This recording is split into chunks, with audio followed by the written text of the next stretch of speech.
Bom dia, nono ano, tudo bem com vocês?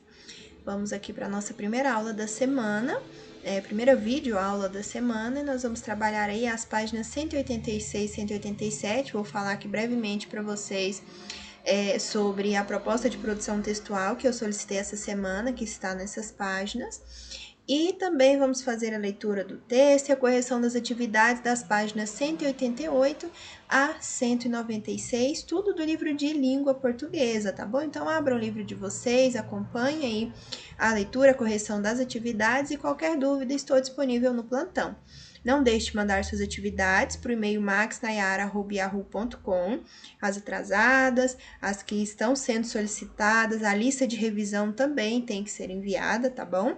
Ela conta como atividade e essas atividades somam aí grande parte da média, tá bom? Então, não deixe de fazer, não.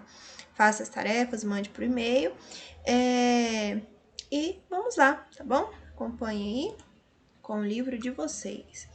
Essa proposta de produção textual, né, assim como as outras, ela deve ser desenvolvida no caderno de vocês. É hora de produzir. Antes de começar a escrever, agora é a sua vez de produzir uma notícia. Nós já vimos aí as características da notícia, né? Então agora você vai colocar em prática, vai colocá-las em prática. Mas, antes disso, leia o texto a seguir, que traz algumas orientações interessantes para quem deseja produzir um bom texto jornalístico. Um bom texto jornalístico depende, antes de mais nada, de clareza de raciocínio e domínio do idioma. Não há criatividade que possa substituir esses dois requisitos. Deve ser um texto claro e direto. Deve desenvolver-se por meio de encadeamentos lógicos. Deve ser exato e conciso. Deve estar redigido em nível intermediário, ou seja, utilizar-se das formas mais simples admitidas pela norma culta da língua. Convém que os parágrafos e frases sejam curtos e que cada frase contenha uma só ideia. O tom dos textos noticiosos deve ser sóbrio e descritivo, mesmo em situações dramáticas ou cômicas. É essa a melhor maneira de transmitir o fato da emoção. Deve evitar fórmulas desgastadas pelo uso e cultivar a riqueza dos vocábulos acessíveis à média dos leitores.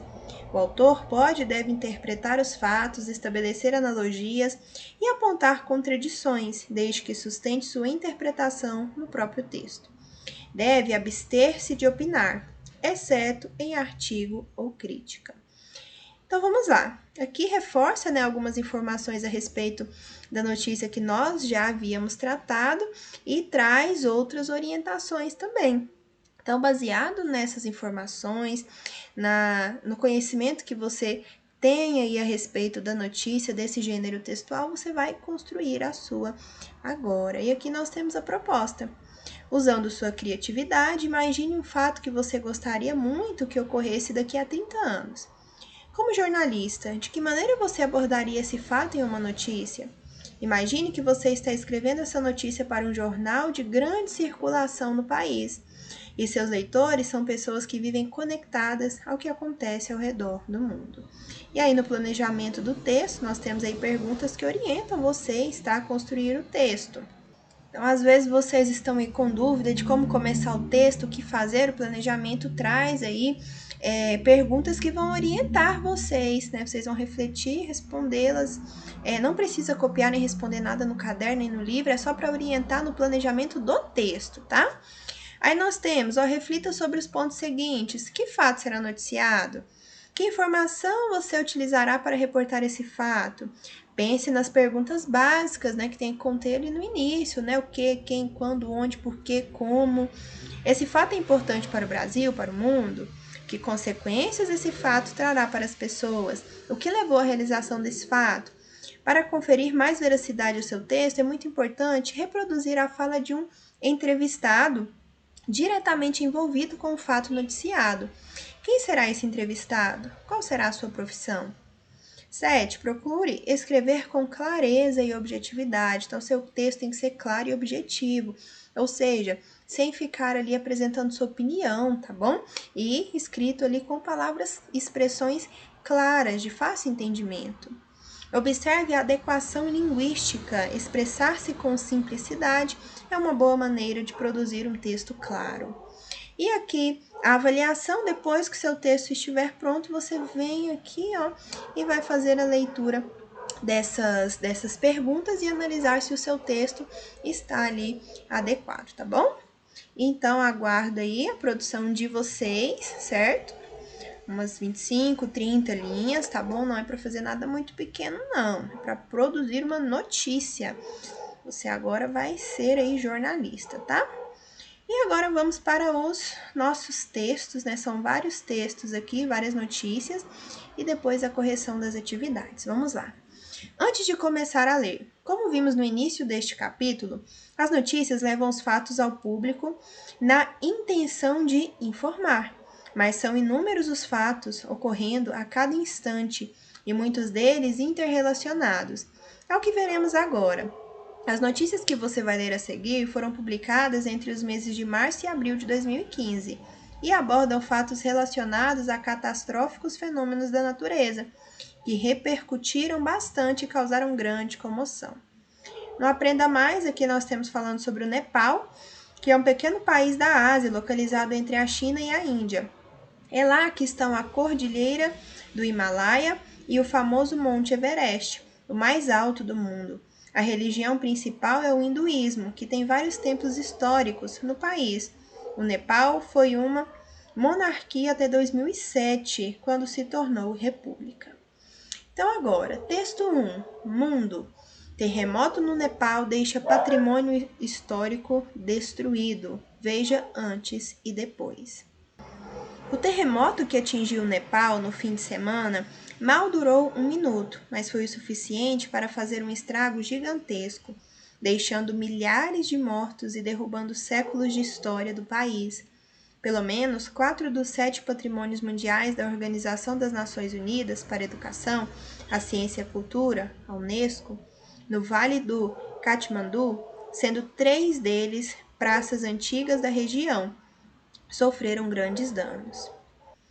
O editor do Nepali Times, Kunda Dixit, disse à BBC que a destruição representou, em termos culturais, uma perda incalculável, ainda que alguns monumentos possam ser reconstruídos.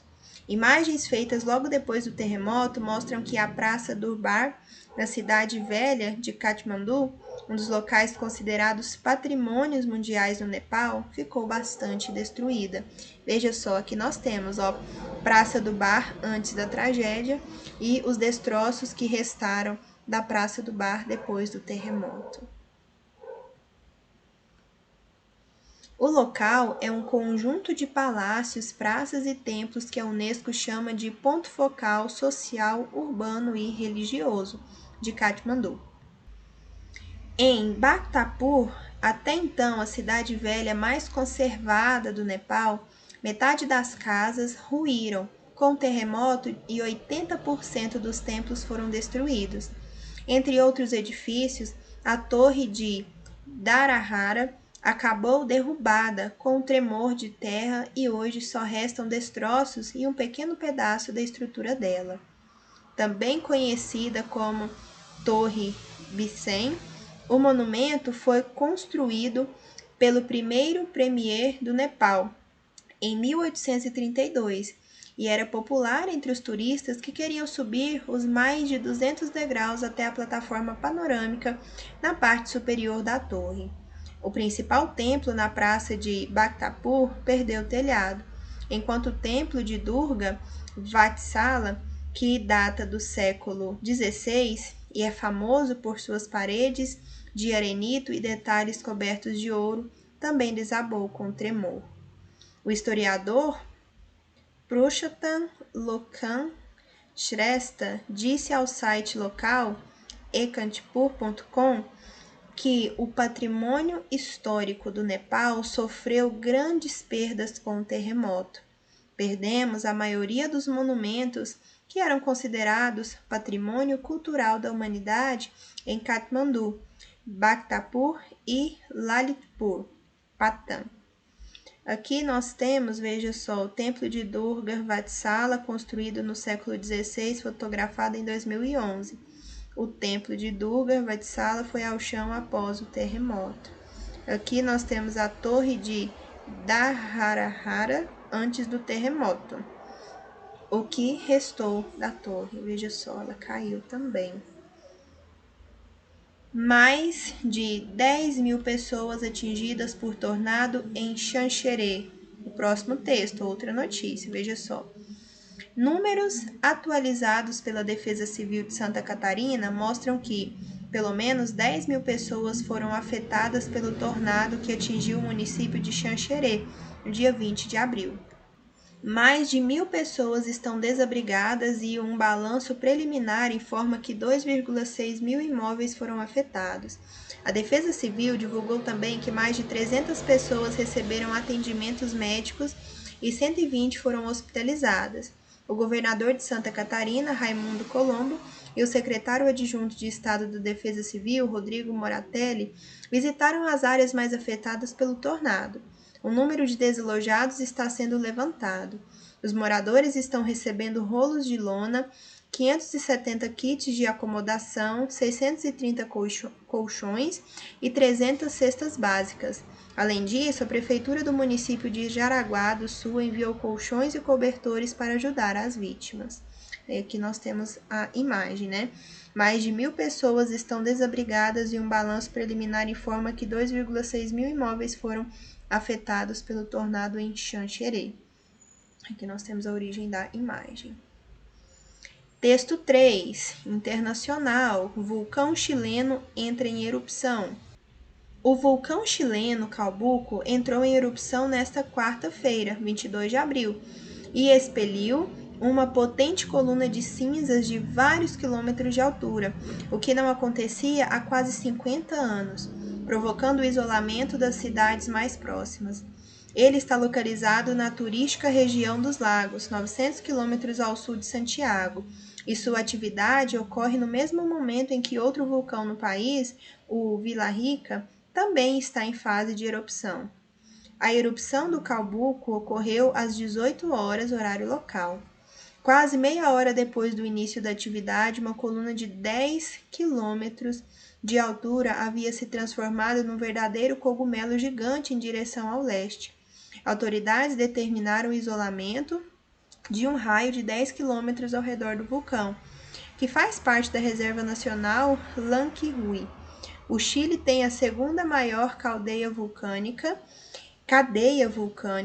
e de maior atividade no mundo depois da Indonésia. Aqui nós temos uma imagem, no livro de vocês vai ser melhor para observar, que aqui foi uma foto do livro. A erupção do vulcão Calbuco levou as cidades de Llanquihue e Puerto Otay ao estado de exceção. Texto 4. Web. Tromba d'água gera forte repercussão online. Um fenômeno climático que produz ventos de até 80 km por hora assustou banhistas da Praia de Piedade, em Jaboatão dos Guararapes, região metropolitana do Recife. Na internet, a repercussão foi expressiva. Na página do Diário de Pernambuco, no Facebook, foram publicados 2 vídeos enviados por internautas. O primeiro, de autoria de Arthur Tavares, foi filmado da sacada de um apartamento próximo à beira-mar. Até o fechamento desta matéria, contava com 925.417 visualizações, 20.329 likes e 30.604 compartilhamentos. Um segundo vídeo, gravado por Vanessa Quechua, por sua vez, já gerou 697.617 visualizações, 14.288 likes e 15.208 compartilhamentos. Os dois juntos obtiveram um alcance de mais de 4,4 milhões de pessoas. A maioria dos comentários na fanpage gira em torno dos temas religião e ciência, intercalando teorias sobre o fim do mundo e explicações climáticas apaziguadoras. Além disso, os posts serviram ao desabafo de quem esteve presente no local e se assustou com o fenômeno. A própria Vanessa Quechua comentou que o susto foi tamanho que as pessoas saíram correndo após o vento forte, deixando os comerciantes da praia desesperados por não receberem o pagamento do que havia sido consumido. A provável causa da tromba foi a junção dos efeitos de dois sistemas climáticos, o vórtice ciclônico de altos níveis e a zona de convergência intertropical. Esses sistemas juntos trazem umidade, turbulência, ventos fortes e nuvens densas, condições que propiciam o surgimento do fenômeno, explicou a meteorologista da Agência Pernambucana de Águas e Clima, APAC, Edivânia Santos. A depender da direção do vento, ela pode ser deslocada para o continente, como aconteceu em Piedade. Como é um evento isolado, não é possível prever quando pode acontecer novamente. A orientação para a população é sempre permanecer o mais distante possível da tromba d'água, diferente do que muitas pessoas fizeram, tentando captar imagens. Quanto mais forte estiver, mais perigoso pode ser, alertou Santos. A APAC irá estudar a ocorrência. Aqui nós temos a foto, né? O fenômeno se forma devido à presença de nuvens densas. Texto 5, internacional. Cerca de 40 pessoas morrem em tempestades no Paquistão. Aqui nós temos a imagem, né? E o mini-ciclone que atingiu o norte do Paquistão deixou grandes prejuízos. Chuvas e ventos violentos já mataram pelo menos 44 pessoas e feriram mais 200 desde a noite do dia 27 de abril, no norte do Paquistão, anunciaram as autoridades locais. A tempestade, classificada como um mini-ciclone por um responsável dos serviços meteorológicos paquistaneses, atingiu a cidade de Peshawar. Telhados desabaram e estradas foram bloqueadas pela queda de árvores. Ventos violentos e chuvas torrenciais danificaram pomares e campos de trigo, declarou Mushtaq Ghani, ministro da Informação de Khyber Pakhtunkhwa, província da qual Peshawar é capital. Agora, depois de fazer a leitura dessas 5 notícias, né, nós percebemos aí o quanto elas são concisas, né? Porque a notícia, ela tem essa função, né, de ser concisa, essas características, ser concisa, objetiva, rápida e com a linguagem bem simples ali, noticiando mesmo fatos ocorridos. Aí aqui nós temos um vocabulário desconhecido, né, utilizando pistas do próprio texto, estruturas, ilustrações ou mesmo fontes externas como dicionários, construa o sentido das palavras seguintes. Estado de exceção. O estado de exceção é a situação política de emergência nacional que ameaça a ordem democrática. Internautas, pessoas que utilizam de forma regular a internet. Fanpage, uma página de rede social que o internauta pode curtir. Posts, mensagens. Vórtice ciclônico, a área onde os ventos nos níveis mais altos da atmosfera giram no sentido horário. E província, divisão territorial colocada sob a autoridade de um poder central.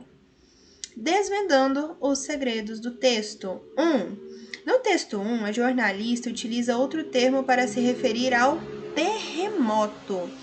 Veja só, lá no texto 1, se nós voltarmos aqui nós ainda tínhamos temos uma imagem mais nítida, né, do texto. E aqui, veja só, ela utiliza terremoto em diversas situações aqui, né, no texto.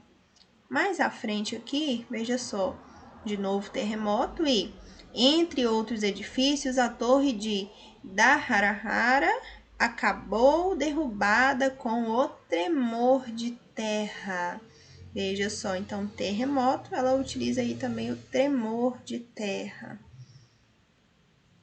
2. Sabemos que as notícias estão muitas vezes ligadas por temas que ocasionalmente se relacionam entre si. Considerando os textos lidos, qual é o tema comum a todos eles? Pessoal, todos esses textos, todas essas notícias aí apresentam desastres, né? E fenômenos naturais, certo? Então, são desastres que ocorreram aí por conta de fenômenos naturais. Então, é um tema comum entre eles. Então, veja só, todos os textos abordam algum fenômeno natural, seja um vulcão entrar em erupção, né, seja ali a tromba d'água, seja o terremoto, enfim, tudo isso é fenômeno natural. 3. No texto 4, é uma explanação do acontecimento que deixou assustados os moradores de Piedade, em Jaboatão dos Guararapes.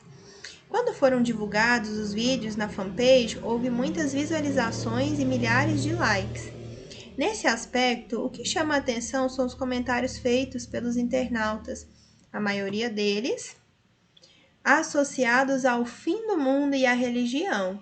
Discuta com seus colegas e o professor por que esses tipos de comentários foram os mais postados. Pessoal, veja só, um acontecimento aí, né, novo, né, que foge do comum aqui, né? Ainda bem, o nosso país não costuma ter aí muitos desastres devido a fenômenos naturais, né? Terremoto. Claro que vez ou outra acontece, né? Mas não é com tanta frequência quanto em outros lugares do mundo, né? E as pessoas se assustam com isso, né? E desde que o mundo é mundo, as pessoas falam em fim de mundo, né? Que o mundo vai acabar nessa pandemia mesmo. Não sei se vocês já ouviram, mas muita gente diz que essa pandemia é o fim do mundo, né? Ou seja, as pessoas, elas se apegam a esses fatos e tem essas profecias aí não tão legais. É mesmo por falta de conhecimento, né? Então, aqui, sugestão de resposta. Como esse tipo de fenômeno não ocorre comumente no Brasil, sobretudo no litoral pernambucano, e como não tem conhecimento sobre isso, muitas pessoas tenderam a associá-lo a religiões como um sinal do fim dos tempos, como um castigo, né, por tudo que acontece no mundo, todo pecado, enfim. Vez ou outra nós temos aí esse tipo de comentário quando algo assim acontece, algo novo assim e algo não tão legal, né? 4. O gênero textual notícia apresenta características comuns em todos os meios em que são difundidos. Encontramos geralmente um texto que busca a impessoalidade, a clareza e a objetividade. Para isso, os textos jornalísticos respondem às perguntas do lead: quem, que, quando, por quê, como e onde. Pensando nisso, identifique no primeiro parágrafo do texto 5 as respostas, se houver, a essas perguntas. Chuvas e ventos violentos já mataram pelo menos 44 pessoas e feriram mais 200, desde a noite do dia 27 de abril, no norte do Paquistão, anunciaram as autoridades locais. Veja só, nós temos aqui um parágrafo ali que ele vai nos trazer as informações de forma bem concisa e vai responder essas perguntas aí, algumas dessas perguntas, né? Veja só, o que aconteceu, pessoal? Veja só, chuvas e ventos violentos, né? Chuvas e ventos violentos. Ocorreram chuvas e ventos violentos. Quando que aconteceu, pessoal? Desde a noite do dia 27 de abril. Está aqui, né? Na noite do dia 27 de abril. Onde aconteceu? No norte do Paquistão. E no trecho não há resposta para as perguntas por que, como e quem. Mas veja só, nós temos aqui o que, quando e onde. 5. Nos desastres naturais é necessário haver um isolamento da área afetada, assim como ocorreram ao redor do vulcão Calbuco, no Chile.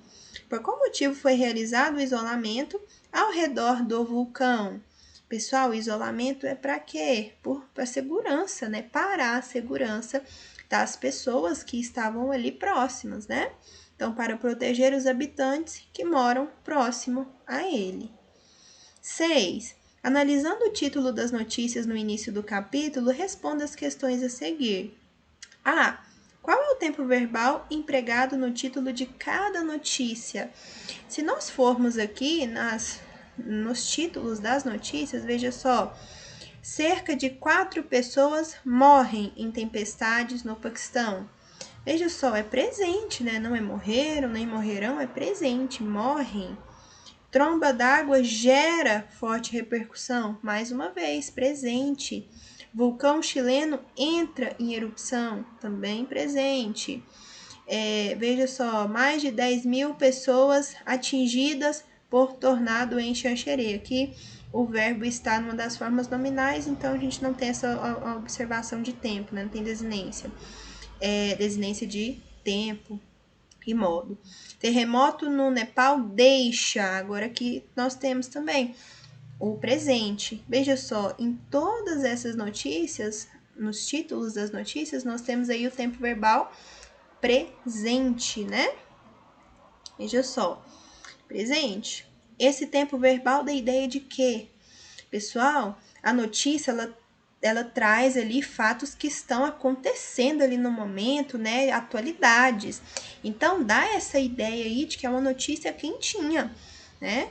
Então, dá a ideia de que o fato está acontecendo na atualidade, certo?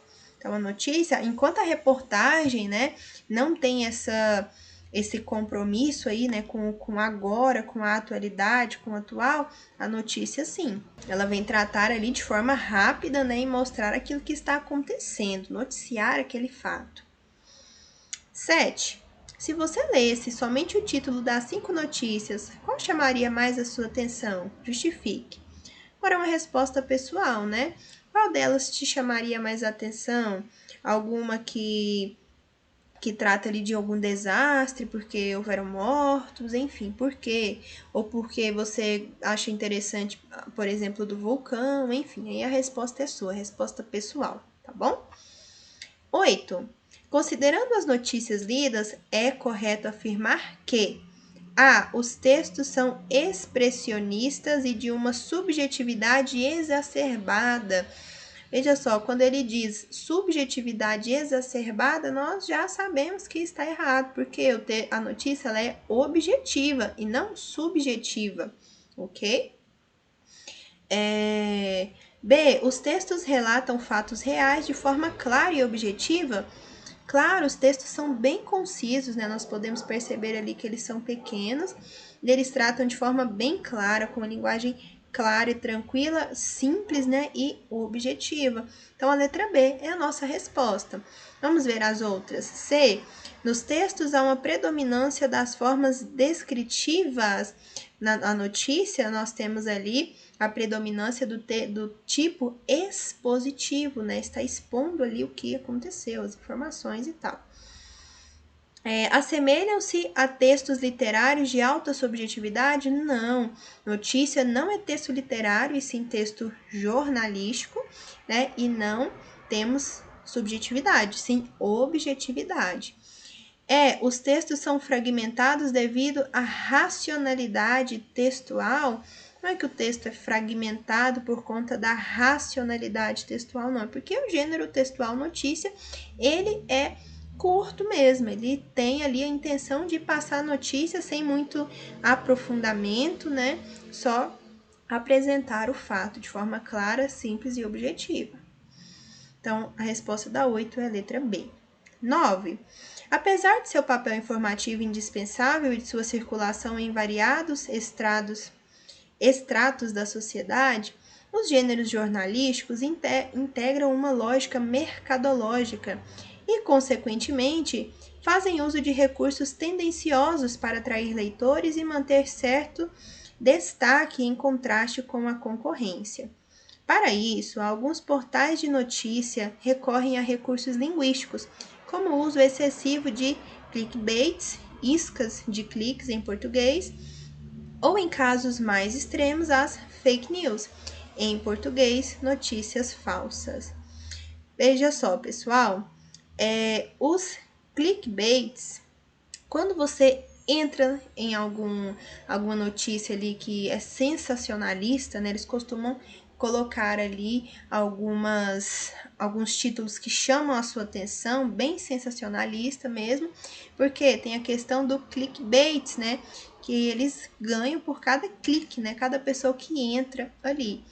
E temos também as fake news, que são as notícias falsas, né? Que estão aí na boca do povo já tem alguns anos, em que as pessoas pegam desinformações, né? Notícias falsas, mentirosas, para chamar a atenção das pessoas, às vezes por conta de algum posicionamento político, né? Enfim. Veja só, diferentemente de clickbaits, que manipulam a notícia com o intuito de torná-la mais atraente e conquistar cliques por meio de títulos sensacionalistas, as fake news se resumem a boatos ou até fatos inventados com objetivos escusos. Portanto, é necessário cuidado reforçado ao navegar pelo fluxo de informações a que estamos sujeitos diariamente. Então, utilizar a internet até para ler notícias e compartilhá-las, nós temos que ter muito cuidado, responsabilidade, né? Verificar se aquela informação realmente é real ou não. Nós temos, inclusive, sites aí, plataformas que verificam se a notícia é fake news ou não, tá bom? Aí nós temos aqui no Aprenda Mais, você pode assistir aqui ao vídeo como identificar fake news, basta fazer a leitura do QR Code. E aqui está falando sobre a capa dos jornais. É importante, como nós estamos falando aí de um gênero jornalístico, né? Como nos livros e nas revistas, a capa dos jornais deve motivar o leitor.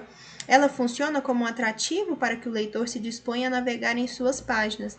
Nelas são indicadas as principais notícias que fazem parte da edição e a manchete da notícia mais importante. Na ilustração a seguir, veja que elementos compõem a capa de um jornal. Aqui nós temos a chamada, o chapéu, né? Resumo de notícia com indicação da página ou seção onde ela está localizada.